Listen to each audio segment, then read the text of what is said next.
Viking throwing axe. This axe does come sharp, but with a few modifications can be a safe reenactment weapon, and with a few extra modifications can be a fairly well-performing one. I'll give you a closer look and we'll get on with the review. So this axe is based on the Peterson Type A, round about the same profile as the Mammon axe. It weighs about 1 pound 4 ounces total weight, Haft included. The dimensions of it are, the blade is roughly 5 3/4 long with a roughly 3-inch cutting edge. The haft is about 16 3/4. Start with the head. The head is constructed of high carbon steel with an antique finish.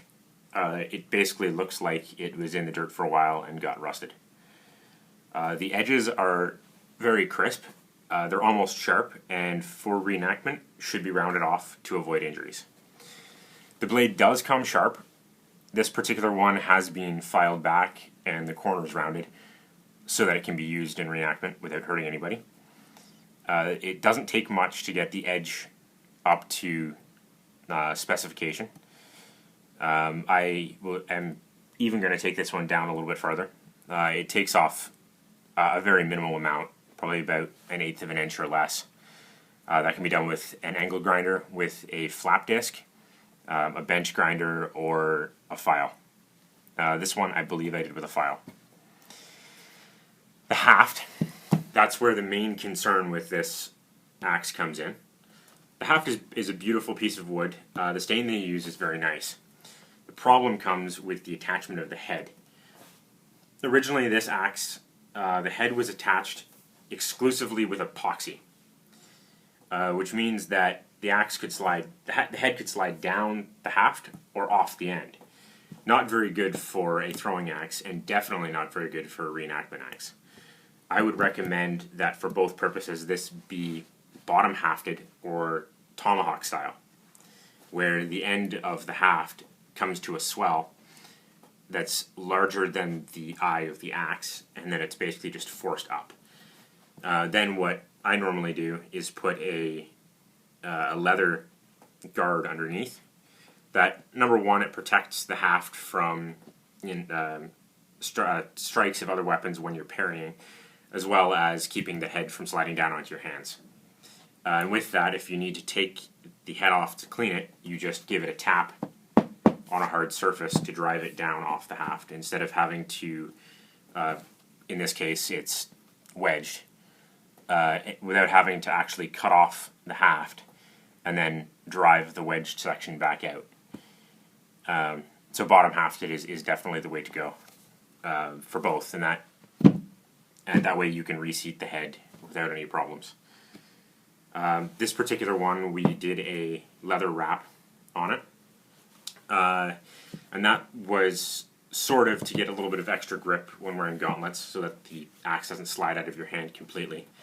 But it's also to give an area for that, so that you know exactly where to grip it, so that you don't have the tendency to, in combat, choke up on the axe handle to get a little more control, and then when you go to parry with it, breaking your knuckles. Nobody wants that. The profile of the handle is fairly nice, though. It's a very, very steep oval, almost flat on the sides, and that gives you a very good idea of where the point is, so you don't accidentally have an off strike. And that's good for throwing, because you can feel, with your grip, you can feel where the point is, so that you know that as you let go of the axe, the edge is on target, basically. My impressions of this axe are that it's light, it's fast, and it's easy to control, making it perfect for a beginner. If it weren't for the relatively high price point being around $60, and the amount of work that has to be put into it to make it a usable object, both for reenactment combat and for throwing. Personally, I prefer a bearded axe profile to the Mammon axe profile, only because with a bearded axe you can actually hook a lot easier, and this tends to skip off shields a little bit more than a bearded axe would. Overall, it's an alright axe. The patina on it, it's a fairly rough finish, is sort of a detractor to some people. A lot of people prefer more polished weapons. This one, though, because of its primary use being a throwing axe, or something for somebody who's not as experienced, it might be good because the rust won't show on this as easily, so it doesn't need to be kept taken care of quite as much. But it does require quite a lot of work, again, to make it a usable weapon. There's one thing I forgot to mention. If a company says that their product is made from high carbon steel, spring steel, stainless steel, but only uses the generic term and doesn't tell you what grade of steel it is, chances are it's a cheap steel. If a company was using a very good type of steel, they would tell you all the details about it because they know that that is an indication of quality and is a selling point for the discerning buyer. Just something to keep in mind when purchasing weapons. As always, links in the description. In this case, it'll be to Hanwei's website, to Reliks, which is a store in London, Ontario, where this axe is purchased, and to Cult of Athena's page, where you can buy it in the United States. Thank you for watching. Bye. Some of you may be wondering why I have a band-aid on my face and a slight black eye. Long story short, I took an axe to the face at the last fight practice.